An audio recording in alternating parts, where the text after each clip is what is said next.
నమస్కారం. రేస్ టీవీకి స్వాగతం. నేడు తెలుగు భాషా దినోత్సవం.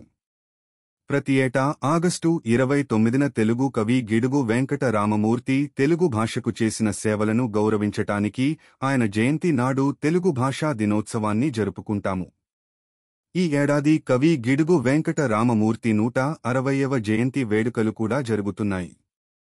కానీ గిడుగు రామ్మూర్తి ఏ ఉద్దేశంతో పోరాటం చేశారో ఆ ఉద్దేశం మాత్రం నెరవేరడం లేదు. తెలుగు భాష కనుమరుగైపోకుండా చూడాల్సిన బాధ్యత ప్రతి తెలుగువాడిపై ఉంది. అయితే ఈ మధ్యన రాష్ట్ర ప్రభుత్వం ప్రతి పాఠశాలల్లో విద్యార్థులు, ఉపాధ్యాయులు కలిసి ఘనంగా తెలుగు భాష దినోత్సవాన్ని జరుపుకోవాలని నిర్ణయం తీసుకోవడం విశేషం. తెలుగు భాష గురించి ఎంత ఎక్కువ చెప్పుకున్నా తక్కువే అనిపిస్తుంది. భారతదేశంలో ఎక్కువగా మాట్లాడే ద్రవిడ భాషగా గుర్తింపు పొందిన అమ్మ నుడికారం కన్నా కమ్మదనంతో కూడుకున్న తెలుగు భాష తెలుగు రాష్ట్రాలైన ఆంధ్రప్రదేశ్, తెలంగాణ ప్రజల రాజభాషగా విరాజిల్లుతుండడం విశేషం. త్రిలింగ పదం నుంచి తెలుగు పదం వెలువడిందని అంటారు చరిత్రకారులు. తేనె వంటిది కనుక తెనుగు అనాలని కొందరు పెద్దలు అంటారు. ఈ రోజు మనం తెలుగు భాషా దినోత్సవం సందర్భంగా దేశ విదేశాలలో ఉంటున్న తెలుగు ప్రజలకు శుభాకాంక్షలు. తెలుగు భాషాభివృద్ధికి విశేష కృషి చేసిన మహనీయులను నేడు తలుచుకోవడం ద్వారా అమ్మ భాషకు సేవ చేసిన తెలుగు పెద్దలకు కృతజ్ఞతలు చెబుదాం.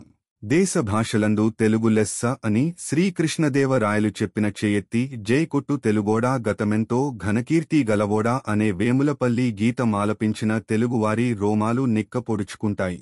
దేశంలో 22 అధికారిక గుర్తింపు కలిగిన భాషల్లో ఒకటిగా వెలుగొందుతున్న తెలుగు భాషకు మూలం ద్రావిడ భాష. ఇక 2008లో కన్నడతో పాటు తెలుగును ప్రాచీన భాషగా గుర్తించారు. హిందీ, బెంగాలీ భాషల తర్వాత దేశంలో అత్యధికులు మాట్లాడుకునే భాష తెలుగు. తెలుగు రాష్ట్రాలతో పాటు ఇతర రాష్ట్రాల్లోనూ ఇతర దేశాల్లోనూ పెద్ద సంఖ్యలో తెలుగు మాట్లాడేవారు ఉన్నారు. తెలుగు భాషను మాతృభాషగా పాఠశాలల్లో సజీవంగా ఉంచేందుకు ప్రభుత్వం ప్రయత్నాలు కొనసాగిస్తోంది. ఇందులో భాగంగా వేమన, సుమతి శతకాలు వంటి పద్యాలు, కవితలు, వ్యాసరచన, వక్తృత్వపు పోటీలు, నృత్య పోటీలు నిర్వహించి ప్రోత్సాహకాలు అందించి విద్యార్థులకు తెలుగు భాషపై మమకారం పెంచే విధంగా ప్రభుత్వాలు కృషి చేస్తున్నాయి.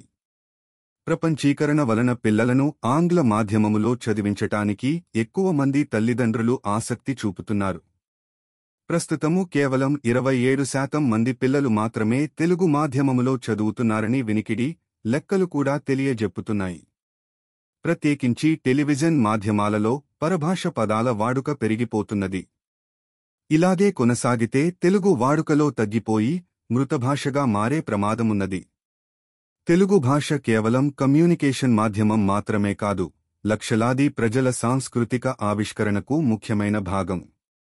ఇది సంప్రదాయాలు, లోక కథలు మరియు చరిత్రను కాపాడుకోవడంలో ముఖ్యమైన పాత్ర పోషిస్తుంది. భవిష్యత్ తరాలకు మన భాషా వారసత్వాన్ని కాపాడుకోవడం మరియు ప్రోత్సహించడం ముఖ్యమని గుర్తుచేస్తుంది. మీరు తెలుగు భాషా దినోత్సవాన్ని ఎలా జరుపుకుంటారు? కామెంట్లలో మీ ఆలోచనలను షేర్ చేయండి.